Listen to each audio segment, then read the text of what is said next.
This is Leaf Life. All things cannabis for all people. Now, Ricker and the Bearded Lorax. We publish a free magazine called The Leaf, and it's available in print in 14 states at your local cannabis retailer. And you can also get it online at leafmagazines.com. I'm Mike Ricker, and I'm your host of Leaf Life, with my co-host Wes Abney, also known as the Bearded Lorax. I speak for the trees. And of course, there's AJ OG. Hola, aloha OGs. And Mary J. White. Baked with love. Since the first carnivals, we have loved getting cheap thrills through games that playfully test our skills. And although the success is measured by the highest score you can get, we can't discount how these encapsulations of real life are a safe and mild way to induce joy. This is arcade games. Yay. He's a pinball wizard. Has to be twist. Our first segment, the Golden Era. We'll go back into history and talk about arcade games. And our second segment, new innovations in fun. But before we get educated, we've got to get medicated. So let's get stoned. That's how it works. All right. That's how it works, Tim. How you doing, Tim? There's my guy. Wherever your day has led you, now it's time to fire up, chew up, or drink up. But get in the mood as we introduce this show's Greg the Guinea Pig. Hi, I'm Greg, and Ricker used to try his weed out on me. But now it's someone else's turn to be the guinea pig. That's my guy, Tim. Tim UOMOTO is the owner of 4 arcade bars in the greater Seattle area.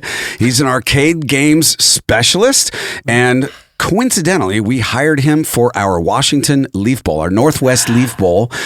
We had an arcade in this big ass room where people could play that, play different games or integrate with the retail company, whoever the fuck is there. Do I need to go down a list, Mary? No, so many people. Thank you, Tim. Welcome to the Leaf Life Podcast. Hey, glad to be here. Thanks for having me, brother. Well, now let's. I guess we're gonna have a pinch hitter this time, so Tim's not gonna be smoking. Now, stepping up to the plate. Here's today's It's me, guys. It's pinch me. hitter. All right, the pinch hitter's AJ. AJ, go ahead and spin AJ's wheel to see what you're gonna be hitting. Let's see. And now, what's in AJ's stash? What is an AJ stash, AJ? Guys, my goodness. So we have some bomb OG from the originals out of Los Angeles, you guys. These guys are true OGs coming out of LA. They work with some really dope celebrities, which is cool. When celebrities are smoking on your herb, you know that that's what's up. Straight They've up. done collabs with like Nipsey Hussle. They did his collab. They did Chris Brown's new Bussin' line. In fact, I went to the party they threw for Chris Brown's launch of that new brand. And fucking A, talk about a sexy ass, big ass party. But originals, they're Mexican owned. You know, they're all guys that grew up together on the streets of, Los Angeles, downtown, east side. And now they're succeeding by making extremely high quality cannabis and a very family oriented atmosphere. But they do always have very pretty girls working behind their counters for bud tenders and such. But Smart. Aside from that, they grow superior weed in Los Angeles, and they're taking it all over the country. So you'll see originals coming to your state soon. I hope so. How's that Oaksterdam OG? Oh my gosh, it smokes really clean, you guys. It's smooth, and yeah, there's some OG terps there for sure. And she's smoking it out Excited. of the Lorax pipe. Oh, The I Bearded love Lorax. that. This is a beautiful Bearded Lorax pipe. This is an honor and a privilege to have Yeah. the opportunity to smoke Look at that. from the chalice of the Lorax. Like 800 hours Jerry put into whittling that thing. It's gorgeous. Yeah. It has opals in there. It's You guys beautiful. have seen Jerry a few times on our show, and he's such a good friend of the Leaf and an expert in UFO. Yeah, he was on the UFO shows. He was also our cover model for our Weed and Wellness issue in January. And, he bequeathed that upon Wes as a gift. And it's just glorious. I think he put Beautiful. 800 hours into whittling that thing. How's that Oaksterdam OG? Savory, yeah? It was savory and smooth, and I'm actually going to drop it in my restash because I really want that preservation and that high quality mason jar preservation. So There you go. hooking that up with the Leaf Life Custom restash jar. You know what that means, Wes? That means she's taking it home. Yeah, that's that top shelf Yeah. right there. Yeah. Right. So let's talk about the golden era of arcade games, Tim. And, you're the man here in Washington and Seattle, particularly. arcade games and pinball is huge. Yeah, probably the capital of the world, I would say. Wow. There's more arcade bars here than any other city I've ever been to. Yeah, so. you can go anywhere. And, AJ and I and Wes don't drink alcohol. So when we go out and we socialize, and Mary, you don't drink either. I don't drink either. Shit, we're alcoholics. California So you guys- sober. She's just wild, y'all. A non-alcoholic show here these days. This show, at least. Wes and I both have over a year. AJ, and you and Mary haven't been drinking for a long time. But anyways, aside from that, when we go out and we want to have fun, we need bells and whistles, bro. Dude. But we also have like CBD drinks there too, which are allowed legally. So Perfect. yeah, you can sip on something else. It's no problem. But the main thing is having a good place to go, hang out, have something to do. And play some games that you're used to. You don't have to go learn a new game. I can go play Joust or even Miss Pac-Man because I've been doing it since I was a kid. And as an adult who uses cannabis, that's exciting. It's fun. It's cheery. It's joyful. And I don't wake up with a hangover the next day. I just feel very challenged and pissed because Wes beat me in a game for once. Yeah. Which game? Street Fighter? That hasn't happened yet. I'm just speculating. I think I'd give you a run for your money though. Yeah, Miss Pac-Man is really my thing. I can Is that put right? the numbers on that one, yeah. So, so do you look for certain games to put into your bars? And where did this all begin? I mentioned carnivals in the beginning, and that kind of is where, gaming, at least in the modern era, started. And it was done with magnets in the beginning, wasn't it? Magnets for or what was the first games that came out? What was the technology that was called? Well, Pong was kind of like the first one to Before really that. do it. Carnival games, yeah, for sure, but also pinball games were very early on. So they used to have these gambling pinball machines where you would plunge a ball and it would hit a certain scoop, and then you'd get money or something for that. And that's why it got banned in places like Chicago. But pinball was really the precursor. And then when Pong came about in like the late 70s, early 80s, that's when the arcade games really blew up. Gotcha. But did you tell me when we spoke before the show that before electronics, not electricity, but before you had solid state computers, are you talking about? No, before that. What was the term you used? Electromechanical. EM. Thank you. Electromechanical. And that's all just copper reels that are talking to each other in a machine with wires connecting them and all that stuff. So they're fantastic engineering devices. But if you go back and look at any of the games before, like in the 60s or 70s, they're called electromechanical pinball games. And they're fantastic feats of engineering. But that's kind of where it started before it got into arcade games. Gotcha. And then the arcade game started when the digital screen came into play with Pong. And then, obviously companies started building the whole exterior and putting that screen inside of it so it was more immersive. Yeah, exactly. So, I mean, the obvious ones are the Miss Pac-Man, Galaga, and Pong. Those were the early arcade game golden era games. So, yeah, if you're talking about the golden era of arcade games, really that came about in the late 70s, early 80s. I see. But I think golden era, I think a pinball with the electromagnetic copper wires and shit, right? I mean, that's like before, then it was a thrill. Right? You saw a game, it was like, oh my gosh, I flip flippers and it bounces around and I get a score. That's amazing. When you're a kid in the 30s or 40s or whatever, however long ago it was, that's amazing. And even now, technology, has gotten us to a place where we're almost desensitized.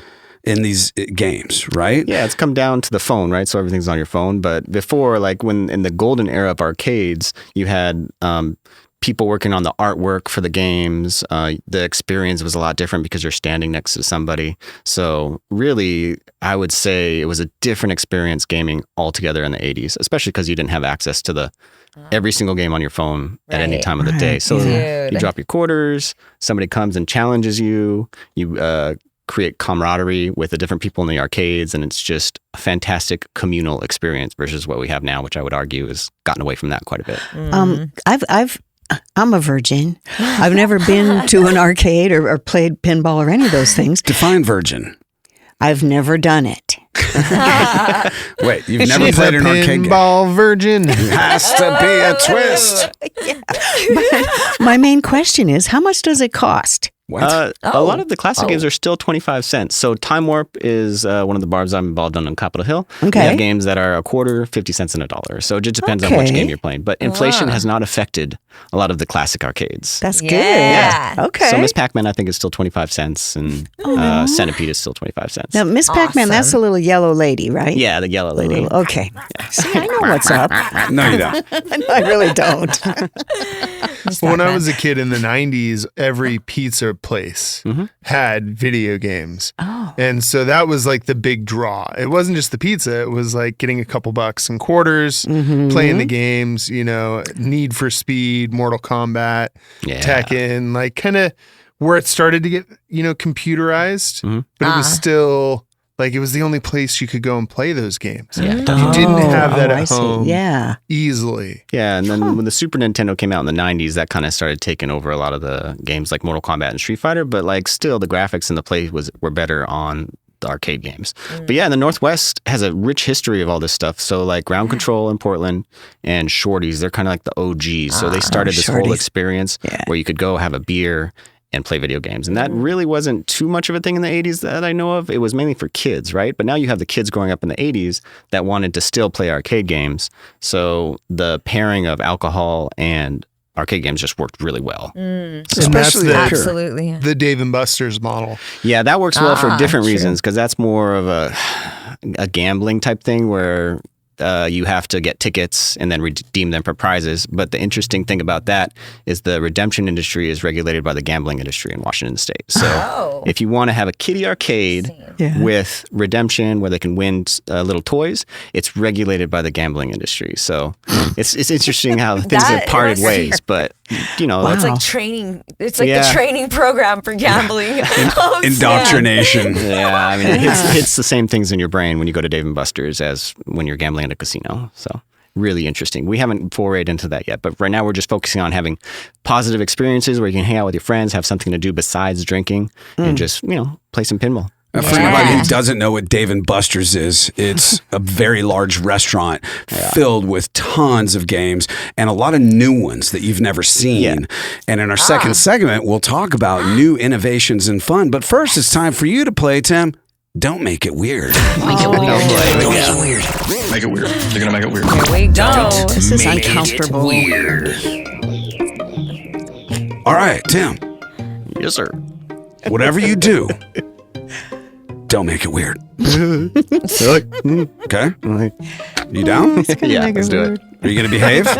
Yes, sir. It's going to try. It's going to try. Because, you know, shit can get weird real quick. Oh, what if you like weird? Oh. Don't make it weird. Do you know that weird means supernatural in the dictionary? I mean, that's a definition. Hey, Tim, Bro, I claim it. don't make it supernatural. Okay. All right, here we go. Groovy. Number one. Arcade games are good for hand-eye coordination. Will playing it finally make Wes better at rolling joints? Probably not. I'm going to guess no on that one. Okay. It's okay. I roll bad joints. No? Yeah, but that's a little, I'm feeling a little uncomfortable, okay? I roll a great blunt. Can I make it weird? You You're made it supposed to make it weird. nice for Wes. I think you made it weird. Well, it's a little man. late now, bro. Sorry, Roll man. like Cuban cigars. You'll be good to go. Too late. Damn it. All right. Here we go. Number two. You ready? Yeah. All right. Psychologists have said that people who play a lot of arcade games are escaping depression and social anxiety. Which of these are you escaping from? Wow. Is there a question. Is there a C option on that whole thing? Or is it just A? Man. Yeah, I'm going to go with depression. Escaping depression for sure. Pac-Man makes you happy, right? So don't know. logically. Uncomfortable. Sorry. Well, he lives in Seattle, man. So Well, there's that. very depressing. All city. right. I think it's arguable. I think that's arguable. Okay. It's got to be arguable. Thank you for making it less weird, AJ. All right. And Tim, number three. Mary thinks that men who bump and grind on a pinball machine are acting out their sexual frustrations and that those emotions are better directed to something more worthwhile. Can you be her therapist? Oh, Yes. wow. Oh, Is that weird too if I say yes? Come play pinball with me, Mary. I won't make it weird. Go do it. Pinball night. Bumping and grinding on the pinball and arcade A games, though. pinball night would be fun. Ricker, I was thinking of probably. Bad Santa. Yes. When he's like humping the machine and looking at the girl. Is that a thing? That's a thing.